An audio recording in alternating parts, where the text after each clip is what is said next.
featuring artists you should know about on the show. And today we're heading to Canada to chat with award-winning singer-songwriter Jeff Orson. Jeff's based out of Toronto. He's a traditional country artist. He was diagnosed with colon cancer in 2014, and that brought him back to writing music and singing songs, and he hasn't stopped. His latest single, Magic in the Moonshine, just came out this month. We're excited to have Jeff Orson on the show. First, Jeff, thanks so much for coming on. Thanks so much for having me on. I'm just thrilled to be on the airwaves in Wyoming. Yeah, well, you got a great story, Jeff. You were diagnosed in 2014. You hadn't played guitar in like 30 years. That's correct. and the calling came back to you. Tell us how it happened. Well, when you get diagnosed with cancer, it's kind of an uncertain time. It really is, because it takes a long time, several months anyways, to figure out whether you're going to make it or not, right? Yeah. What the prognosis is and whatnot. And I really went to a kind of a dark place, you get your insurance policies in order and all that stuff. And I picked up the guitar again just to kind of take my mind off of being sick. Right, just really to take my mind off it. And then I was in the hospital after my surgery because I was in there for a while. And one of the custodians there, she said, I really like your music. There's a place in town that you could go and play. And I just kind of laughed it off. I said, thank you very much, and I'm glad that you liked it. But I really didn't have too many ideas around doing that, right? Or being on the radio with you this morning, right, in Wyoming. So, but I kept on at it, and then one thing led to another, and I started. I met a fellow who was a Canadian artist, top 10 guy, named Chris Partland, and I met him he had a show, like an open mic. And so he heard my stuff, and we recorded a few songs together after that, and it just kind of snowballed from there. And then every time it was kind of like, well, I guess that's it. I've had some fun with this, and it's been good. Something else kind of happened, and got invited to play some places, and got involved with Canadian Cancer Society, and then met some other writers, and went to Nashville, and the story just didn't end, right? And then and I just kept on writing. I got better, thank goodness, and I just kept on doing my music, and it just kind of blossomed from there. So now it's kind of a passion, and also I guess it's kind of a grateful thing. I promised myself I made it through the cancer episode that I wasn't going to waste another day or another minute. I was going to do something that I like to do, and I guess that's worked out pretty well because I'm speaking with you this morning. Exactly, and he hasn't stopped since. Well, working with Chris, did you get a hookup with Nashville? How was that? No, I didn't know. Chris was a Canadian artist. I'm sure he had some contacts in Nashville because he'd worked with some producers, some pretty big producers. But no, I was at a Nashville Songwriters Night. You have them obviously in Nashville, but we have a Nashville Songwriters Association in Toronto. Oh, wow. And so I went out to play a Nashville Songwriters Night at a very nice club, beautiful club called Hughes Room. And a couple of writers came up to me afterwards, a guy named Dave Woods and a lady named Dana Schreck, and they said, geez, we really liked your music. Would you like to write a song with us? And I hadn't co-written anything with anybody. And so we sat down and we wrote it, and I sang it, and then Dana said, I really want you to I want you to sing the song. I want you to do it. So the next thing you know, she invited me down to Nashville, and I went. And we recorded the song and whatnot, and she did a version herself. And then she said, I'm gonna send it to someone at Canadian Broadcasting, which is our national broadcaster, right? Similar to your National Public Radio or BBC in the UK. And lo and behold, we were on Sirius XM before I knew it. Wow! And that's how it started, with meeting someone at a Nashville Songwriters Night. If I were to write the story, I would have not believed it, but that's how it went. Crazy. Because what were you doing at that time as a career? Oh, drinks business, beverage alcohol. Wow. Yeah, I was. That's and it kind of segued into that, and it just didn't stop. But that's how it happened. It was kind of a crazy story, and obviously there's a lot of people in there along the way who helped me, and a lot of details and radio announcers, different people who I guess, really lended a hand along the way, but that was the abridged version for radio. Yeah. Well, because were you writing music ever before? Because, I mean, during this time, you wrote like 100 songs. I wasn't writing any music. I really hadn't written any music since maybe I was a teenager, you know. Yeah. I used to write some music then, you know, when I was 15, 16, whatever, played in some, you know, rock bands and cover bands and little things like that. But I hadn't really done any serious writing in quite some time. So, you know, the songs started out kind of simple, right, you know, and I look back at them now and everyone's like, oh, that's a nice song. I'm like, it is, but kind of not like what we're doing now. But, it just kind of, honestly, it just slowly evolved. I kept on writing, and now we got magic in this moonshine. Yeah, we're talking with Jeff Orson. Go check him out, jefforsonmusic.com. He's on Facebook, Instagram, X. His new single, he just mentioned it, Magic in the Moonshine, is out now. You're going to hear it here pretty soon. You grew up in Niagara Falls, Ontario, Canada. You said you grew up in the country. How did that work, Jeff? What were your folks doing? Oh, geez, my mom was a stay-at-home mom, and my dad worked at a local mill where they made newsprint for several large newspapers in the United States. Oh, wow! And so we grew up very rural, very rural. I mean, I think you had to walk maybe 2 or 3 miles to get on the closest city bus. And we were out in the country. I think we had maybe 5 or 6 neighbors, and we had farms across the street, farms behind us. I mean, it was all farm and pasture, you know, like corn and some dairy and whatnot. But yeah, it was definitely small town country, that's for sure. Yeah, because why do you think you've went back to country? Maybe because you gotten older, you grew up with country, now you're doing more storyteller stuff. What do you think? I think that's probably it. I think that.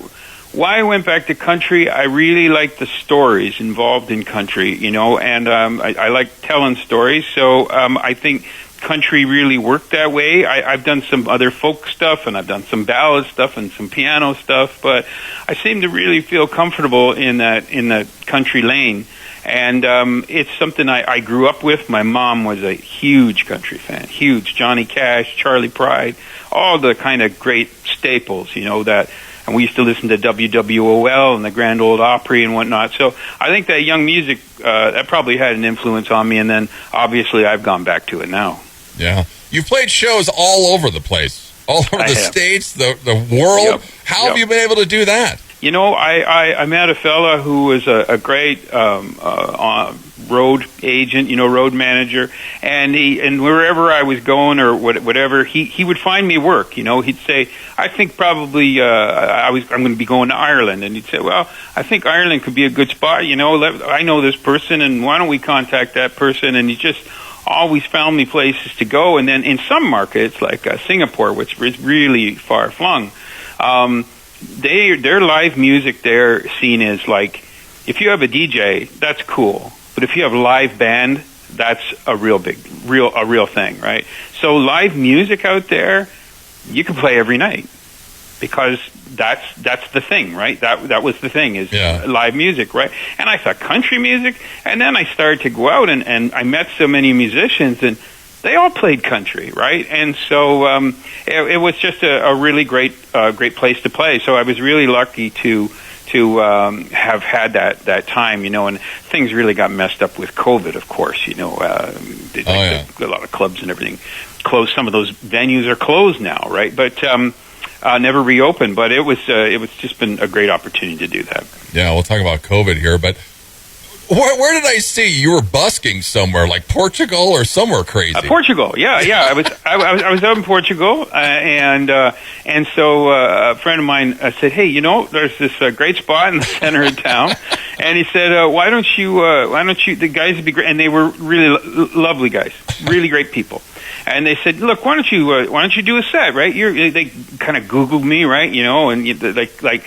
The entertainment world is kind of so connected now. It's instantaneous, right? You go on Facebook and like, oh, okay, I see. So anyways, I played a couple sets out there when I was in Portugal, and one day the weather was just beautiful down by the river that runs out into the ocean, and there was a lot of Americans there. There was Canadian people from all over, but a lot of Americans. They all knew country music, so it worked out really well, right? I'll do a busker play wherever, you know what I mean? If people want to listen, you don't want to foist your art on somebody, but I was pretty excited to do that, and we had a good time.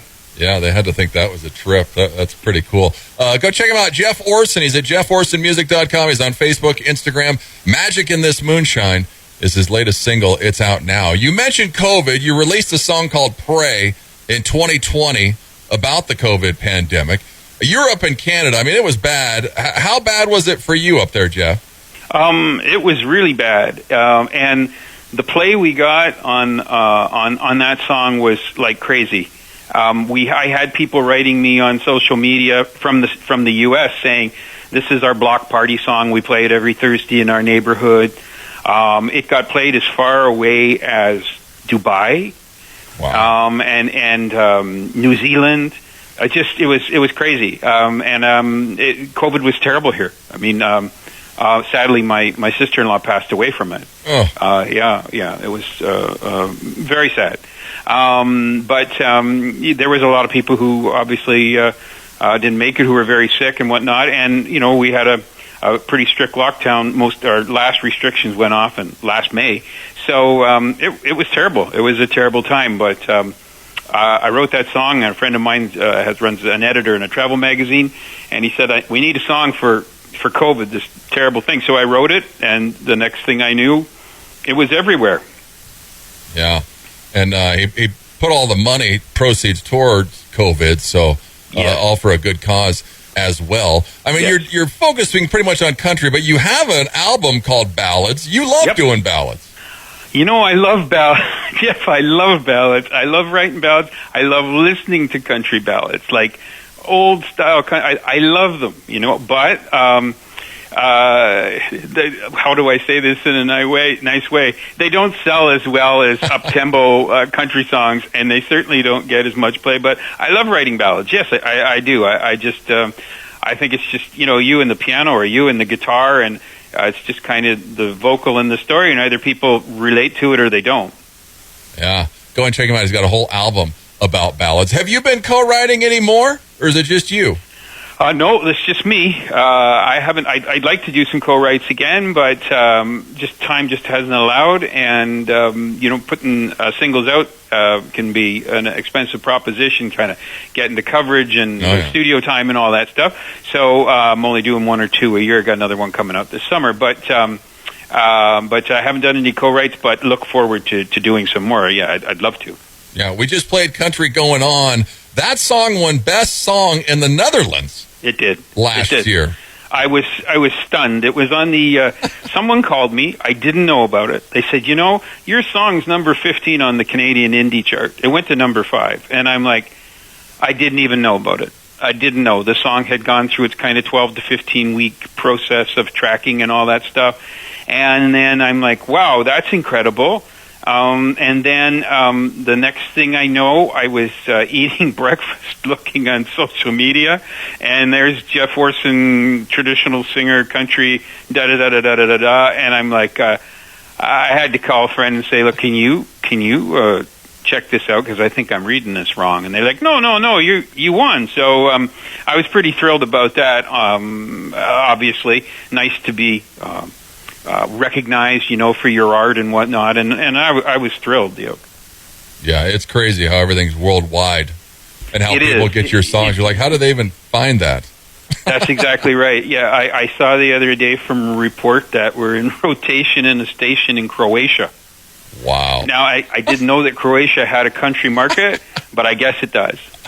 Yeah, well, right now, Magic in This Moonshine is climbing up the Canadian indie country countdown. He just cracked it, but the song's only been out a few weeks, so congratulations on that. Always nice to get some love from your home country. Oh, absolutely. I was thrilled. I think it was one, when it came on, I don't know, I think they're doing the back 200 now, but it was like 106 or something. It was 98. I was just thrilled to be recognized, to be on there, right? You know, so that was kind of cool.